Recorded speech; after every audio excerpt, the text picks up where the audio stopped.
I'd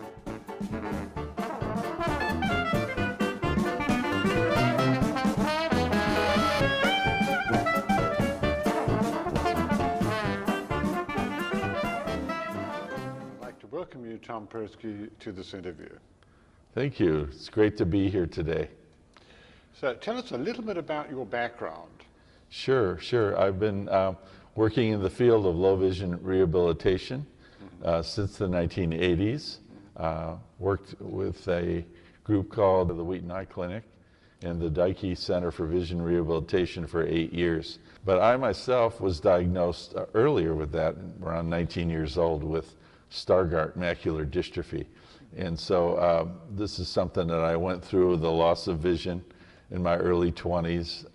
I was an art major and a college basketball player. Many of the things I love to do were slowly, I was losing things at that time.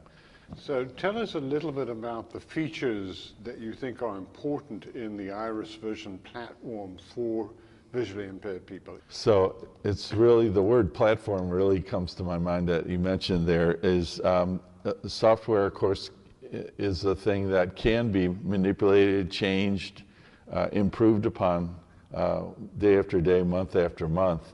And so the hardware was interesting in that we're currently using the Samsung VR headset, which right away tells you that we're keeping the price down because we don't have to invent, as other companies had, other technologies and build it from scratch. The Samsung virtual reality technology, which is already on the market, of course, worldwide.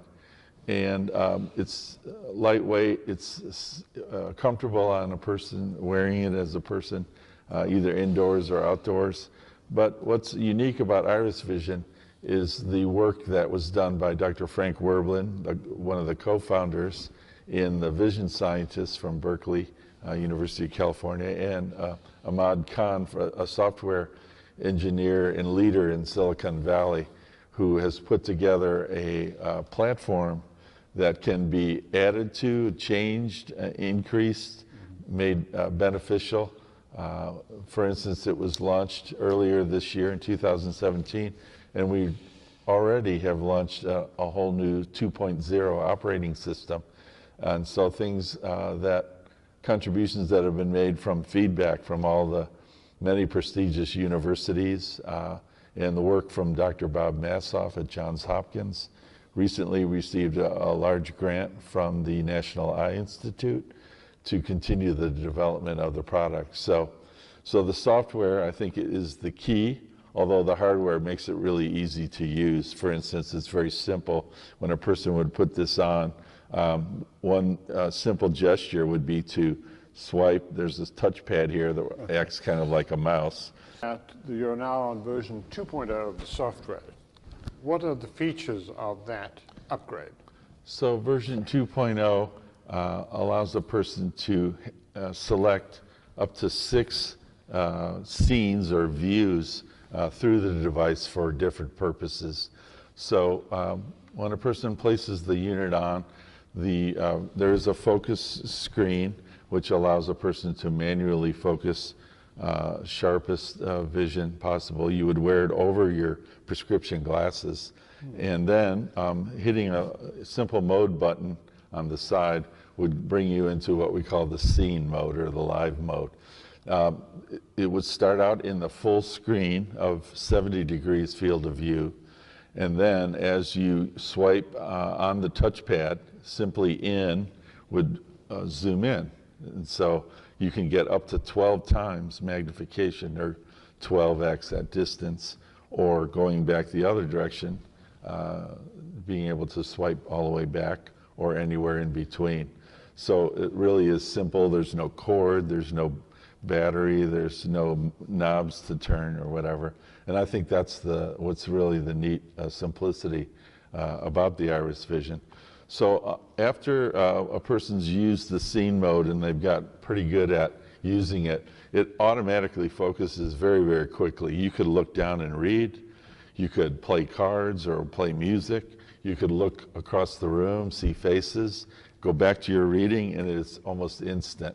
So the camera does a lot of the work, And so that also, of course, makes it very simple. There's a patented bubble that was developed by Dr. Werblin, where if you swipe down on the screen, let's say you wanted to talk to 3 different people at the table and you wanted to see the expressions on their faces, you could make the bubble just small enough to see everyone's expression, but not lose the whole context or the field of view. So that's a very unique, as we know in low vision, when you magnify, you lose all your field of view the more, and many people who have more severe macular degeneration need a lot of magnification. So the bubble provides a chance to look at someone's face, and then if someone else begins to talk, you just turn, put their face in the bubble, and you don't lose your place, which is pretty cool. Then you can swipe up again, remove the bubble from the scene, and go on to another scene. I had a lot of influence on the next scene, which is called the bioptic mode, or bioptic telescope. So bio means 2. We've got a rectangular view up at the top and a full field of view down below. So optical telescopes, of course, have been around for a long time. I've been using one probably for 20 years.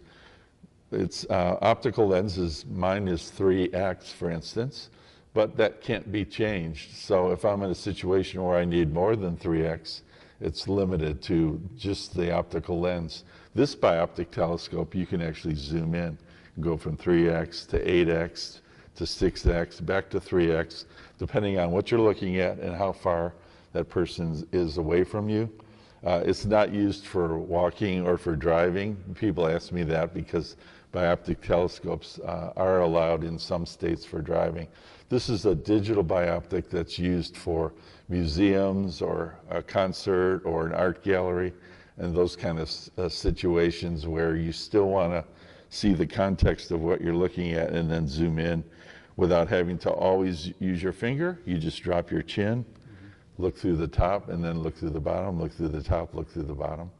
It's a skill that a person actually develops. It takes a while to learn that. So I call that more of an intermediate skill, similar to the bubble. And then the other views have to do more with reading. So we have a very white with black letters view. So for instance, if you get a Valentine in the mail, it's pink with red letters. It's very hard to read sometimes. So this just turns everything white and black, easy to see. The inverted, the white letters on a black background, is an important view for many people with macular degeneration, as well as glaucoma, RP, seem to respond well to high contrast white on black. The next scene is, we call it the bar magnifier, which isolates a single or double line of text so that when people are using magnified text at the first times that they get involved with reading mistakes, where they'll read the same line again or they'll skip a line. So this scene allows a person who is a beginner to be able to use that bar magnifier to isolate the text.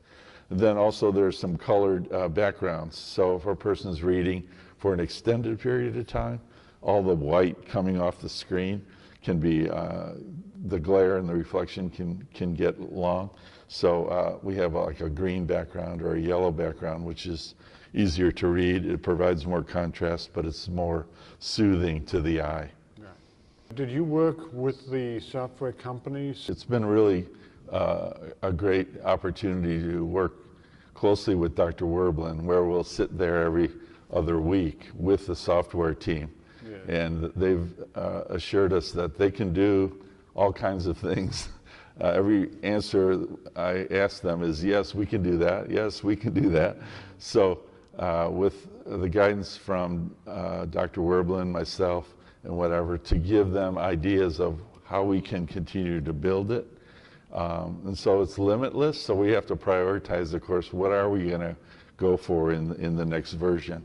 So one of the things we want to add right in the next version 3.0 will be some digital content, like being able to watch Netflix or a movie.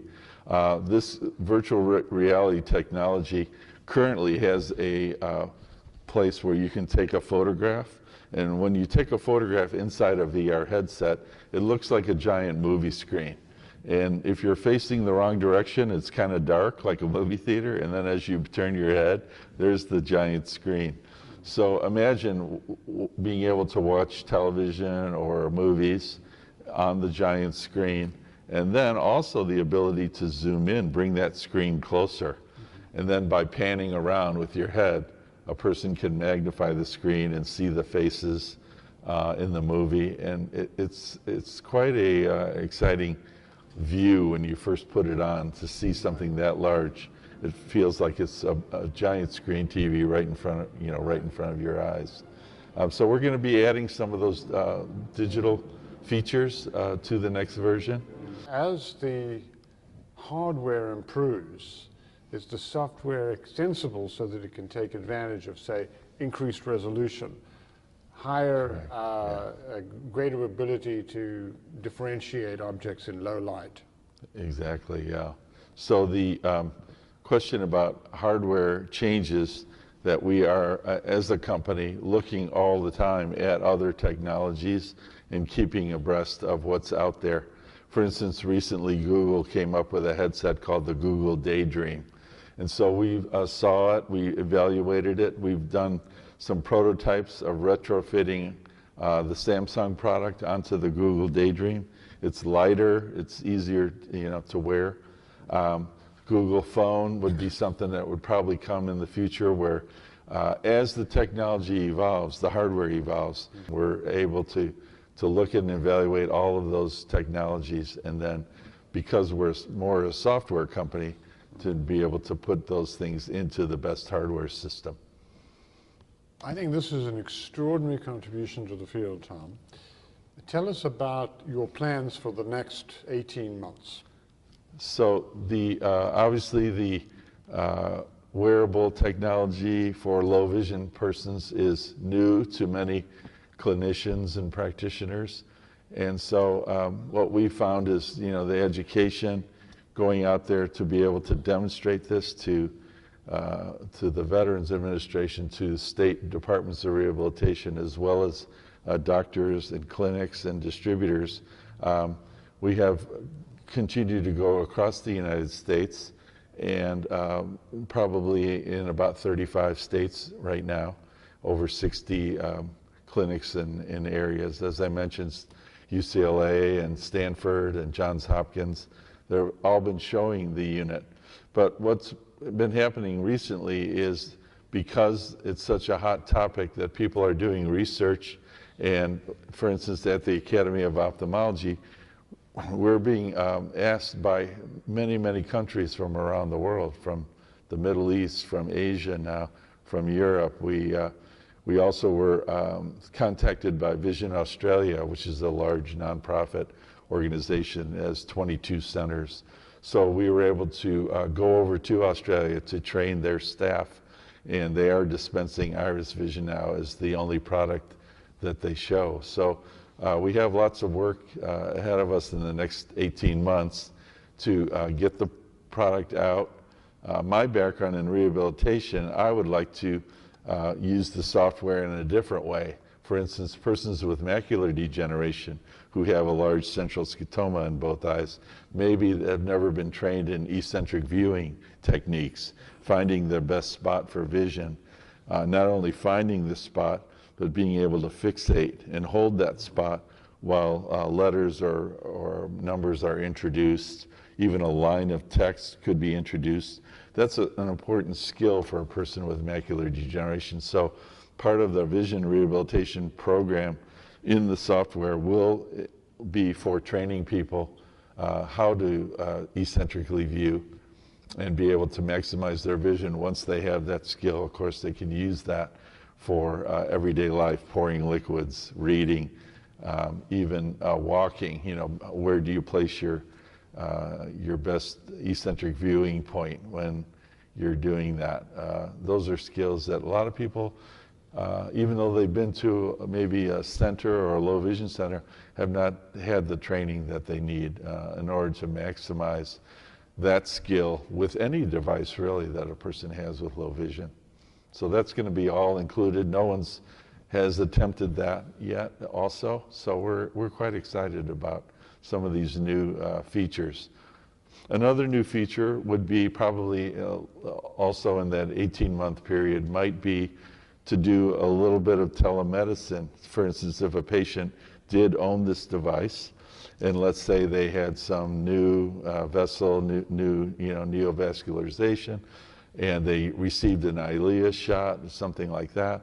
Now we can remotely access this product currently, but by introducing maybe a target on the screen to be able to monitor that person several days or weeks after their injection, and the person may not have to drive back to the center if they're doing well, or if we monitor their vision, find out it's not working well, they need to come in immediately. That could all be done through a device like this. So there's already plans to be talking about using that aspect of the device for medical purposes. Are you planning to use the camera's vision to actually take pictures of the retina, or more to look at changes in visual acuity? Yeah, more not inside the retina, but more changes Right. in visual acuity, so that, like I mentioned, they could be remotely monitored. Right. One of the advantages of the remote aspect of it is if somebody lives in a rural area, they think they're maybe having problem with a certain scene or mode, or the brightness doesn't seem right. In a Wi-Fi environment, that can be adjusted. A person could call our main office. We could look into their device and change it for them. Or if there's a problem, fix the problem over the air. So those remote sorts of services is another aspect of wearables that you don't see in other devices. Okay. Where can patients go to get more information or to seek a prescription for this device? Yes, so the website is irisvision, irisvision.com, and the toll-free number is 855-207-6665. And so we're, as I said, located in Pleasanton, California, so that's Pacific time. And feel free to call, or you can email me directly. My email address is simple. It's tom@irisvision.com. Our director of sales, his name is Zach, Z-A-C-K, or you can talk to Zach at irisvision.com. And we are kind of the leaders that are out there in the communities, talking to people, letting people know about Iris Vision.